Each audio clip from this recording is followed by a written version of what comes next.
Welcome everybody to my Devil May Cry 3 video. First off, I'd like to give a shout out to all the people who were affected by Hurricane Sandy.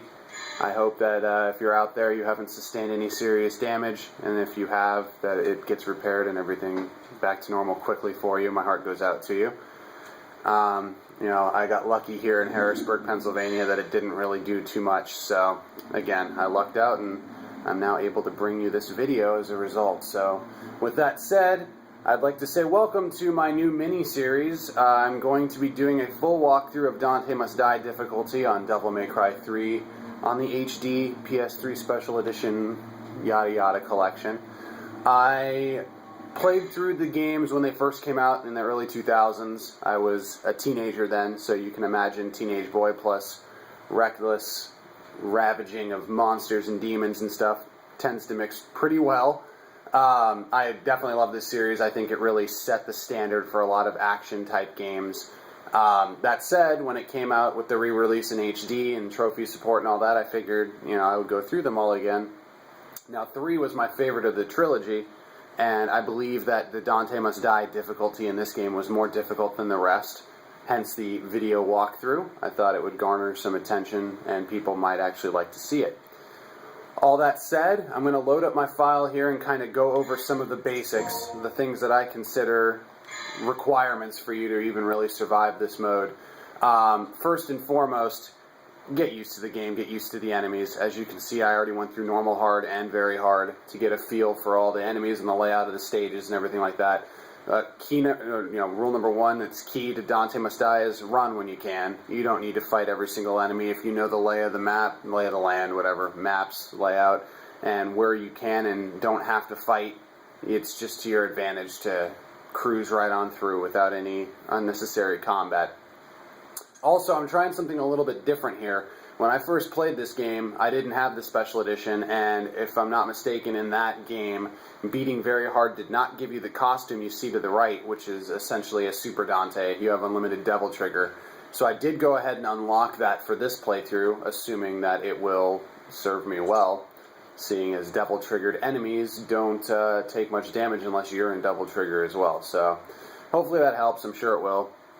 The other thing I'm going to say here is, if you're watching this video, I'm going to assume you've already been through the game at least once, so I am going to be skipping cutscenes. I'll give some general direction on how to get through the stages, as far as walkthrough is concerned, but this is more going to be the combat, how to survive, all that good stuff.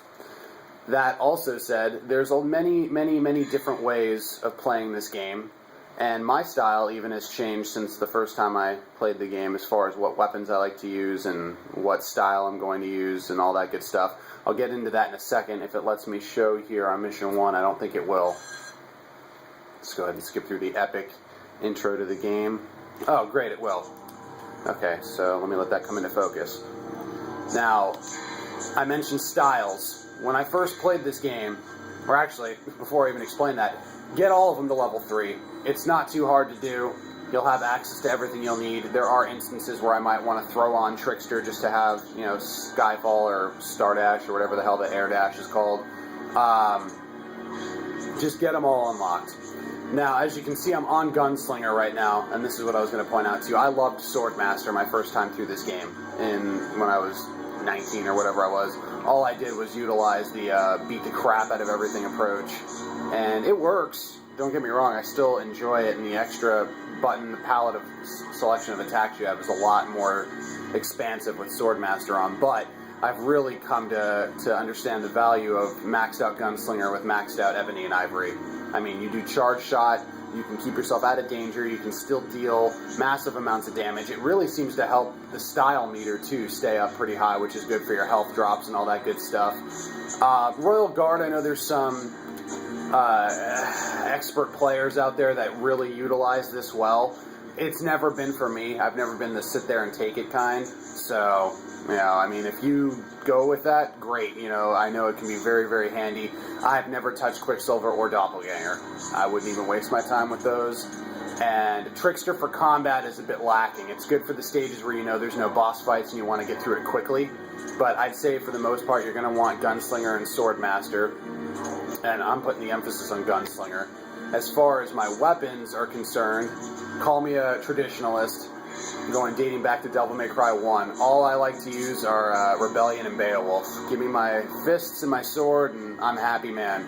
I don't really see the point in Nirvan other than for air raid, you know, in certain points. Agni and Rudra I know is very good and versatile. I just never really bothered to become a master at them. Cerberus, same thing. I know it's got pretty specific uses to it. So, you know, again, if those are the weapons you like to use, great. Do whatever you're familiar with, because you're going to need to be a pro at whatever it is to get through this difficulty. I stick with Ebony and Ivory. You can see I didn't even bother to level up the shotgun, because honestly, there's really no reason to ever change your gun away from Ebony and Ivory. I have yet to find a purpose for that. So, moving on to items. Now, this is where it gets a little tedious, but it is important. I farmed out, Vital Star Smalls give you, I think, 3.5 or 4 blocks of health, so, you know, that's not very much. That's why I didn't bother to get a whole lot of those, but they're good in a pinch if you know you're one hit away from killing a boss, but you're about to die and you want to play it safe, you know, eat a Vital Star Small. No less than 15 larges. These fully refill your health. Definitely a must in these boss fights coming up. Devil Stars become pretty much useless with that costume I have, so about the only thing they're good for is to be refill your gauge so you can do your Devil Trigger Flux, where you hold the trigger button and let the meter start glowing and filling up. That does do massive area damage, and it is handy to have a couple of these on hand if you need to burn off a few of those fluxes.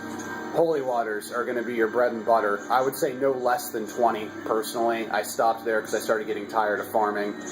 Especially on missions 18 and 19, you're going to want to have a ton of these, because you don't even want to attempt fighting Arkham head-on. I don't think it's very smart. Maxing out your blue and purple orbs, that's a given. You should have done this on normal difficulty or maybe into hard mode, but if you're coming into Dante Must Die and you don't have full health and full Devil Trigger, just stop now, because you're not going to make it very far. Yellow orbs, I'm not playing on gold orb mode. I'm playing on traditional yellow orb, where you have to continue and restart from your last checkpoint. These are handy because you come back with full health. So rather than burning a health item, if you know you're about to go to a boss fight and you got your ass kicked and you only have like 3 or 4 blocks, burn the yellow orb, start over with a full bar of health. There's no shame in doing that. I'm keeping about 10 on me, just so that way if I get into a slip up or whatever, I don't have to do the whole stage again. I'm going to actually go ahead and pick up one more of each of these with what I've got. Alright, now that the 8-minute intro and covering all of your needs and basic need to knows are done, I'm going to go through the first couple of stages, and let's get this show on the road.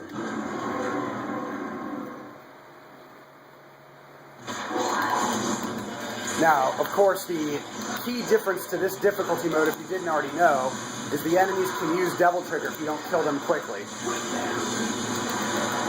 So, you always want to prioritize your harder enemies, so that way they don't do what this jerk-off just did, and Devil Trigger on you.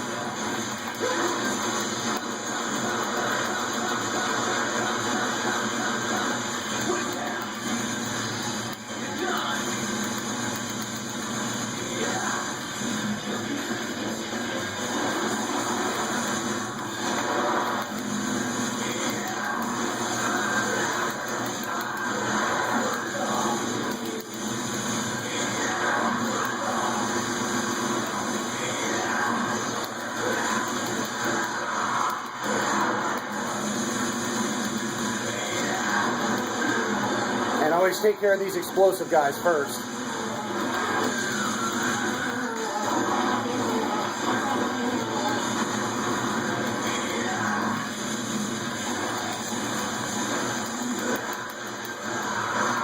So now we got one of these hell ones, or whatever they're called. Got to take care of him first.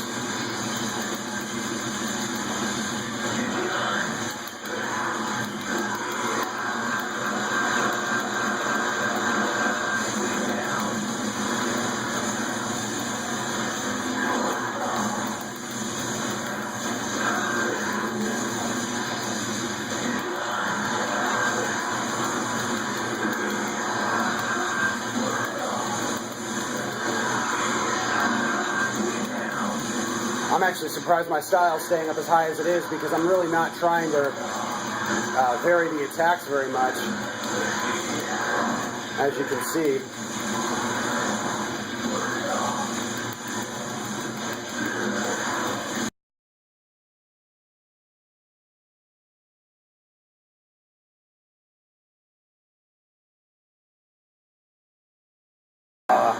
myself get hit by that.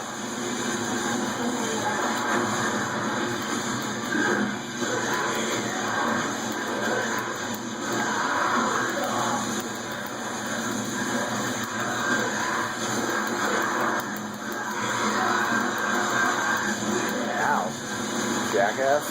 Oh yeah, in advance I apologize for any crude language. I can see myself getting frustrated at some of the boss fights very easily, so forgive me in advance if there's any colorful language, and viewer discretion advised and all that good jazz. Alright, so not bad for the first mission. I might have got an A rank on it.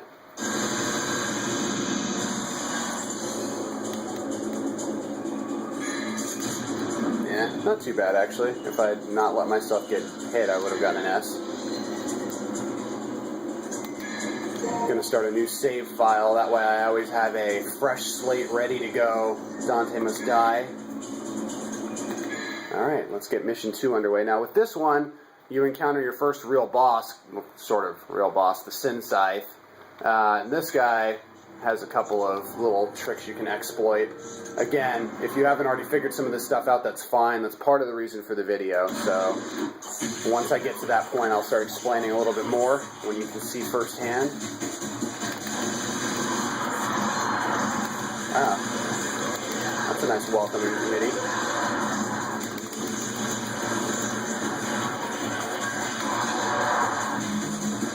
Instant stylish.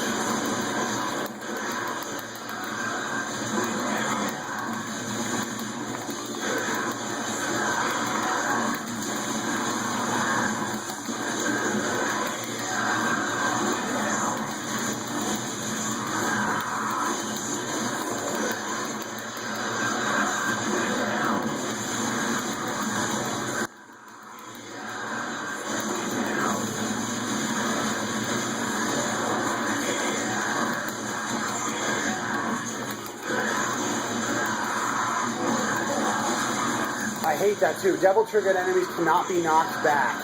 So that means their combos continue on, and you can't stun them in any real way. So you just kind of have to beat on them until they die.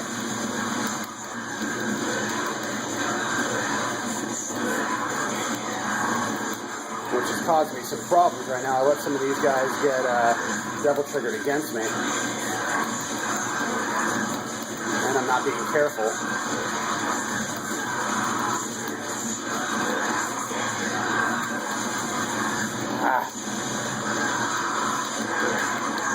See, even basic enemies can become a real headache if you let them.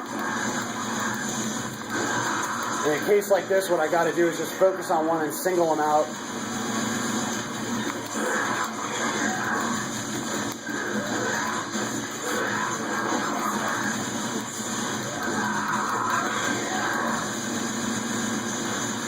Well, they can occasionally be stunned. You just got to give them some serious effort.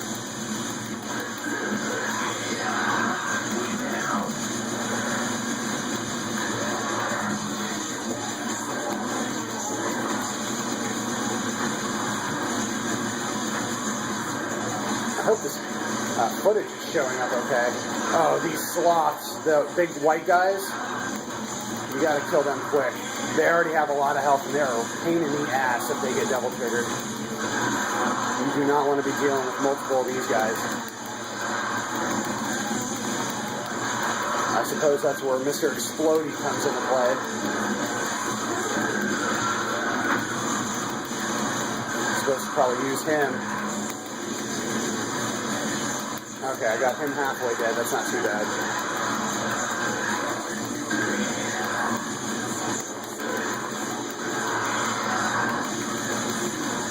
I'm going to go ahead and let my...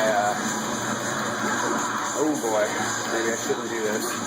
I'm taking a risk here by turning Devil Trigger off. I want to try and get my meter back for the Sin side.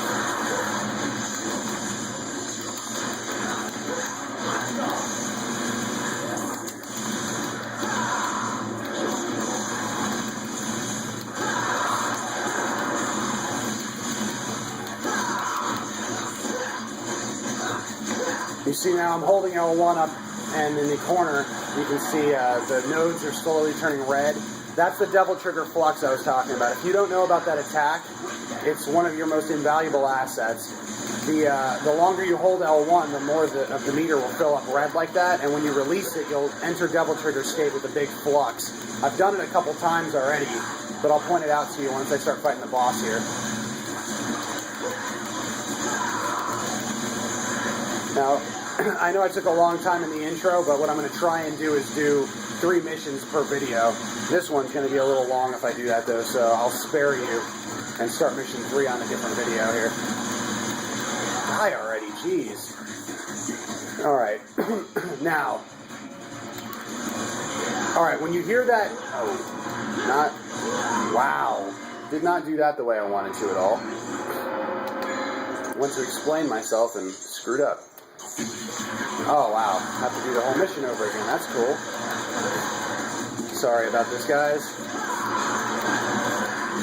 What I was going to say with the sin side is there's 2 dead giveaways.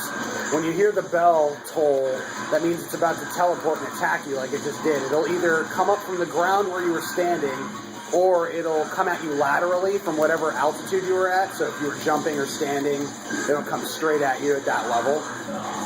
So as soon as you hear the bell, you need to stop what you're doing and immediately, I'd like to jump toward the camera. That way, if it's coming up at the ground, you're already jumping away from it. And if it's coming at you straight on, you'll see it if it's coming at you on ground level or not. You can air hike again to stay above it.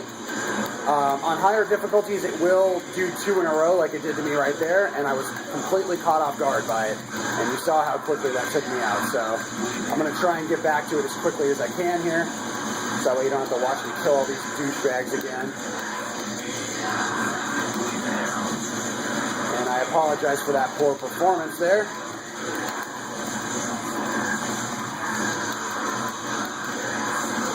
Trying to keep this video under 25 minutes, so that way your whole life doesn't get sucked away.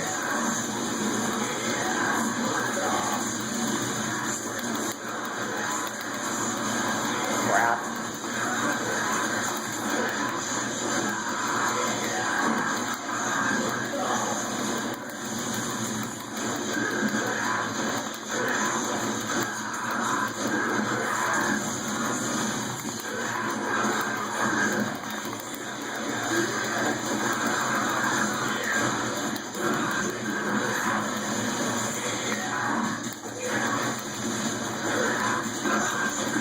I like the number 2 combo for Beowulf, where you pause right there on the second attack, and then you just keep mashing triangle.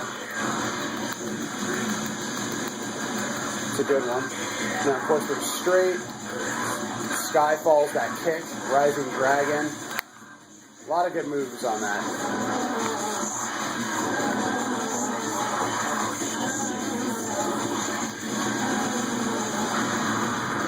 Hoping for them to come in with these guys.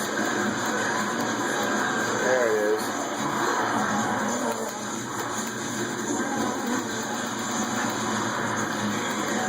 Alright, hopefully that hurt these guys a little bit.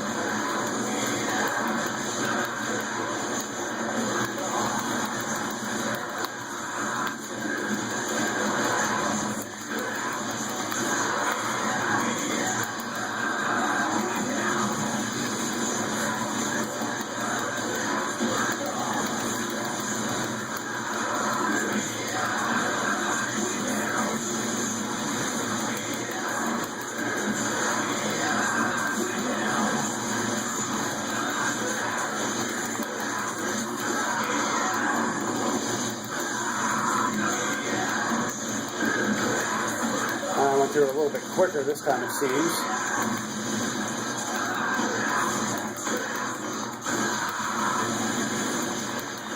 God, stop blocking, you loser. Screw it.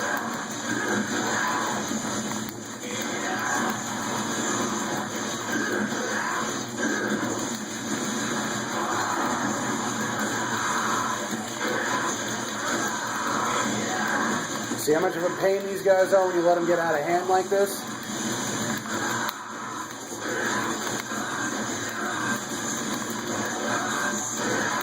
Oh, jeez, die already. There we go. All right, Sin side.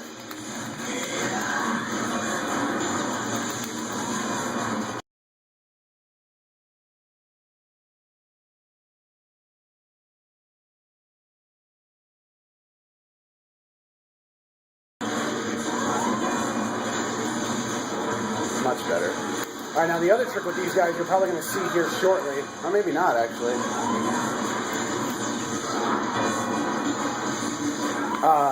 If you start clanging sides with them, all you have to do is let them hit you, or block their attack with your sword, and then roll to the side.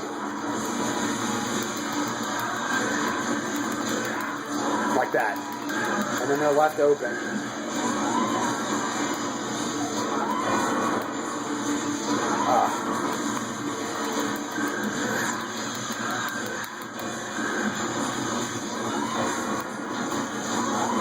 You'll see the smoke as a giveaway as to where they're coming up, of course, but on Dante Must Die mode, you're left with very little time to react.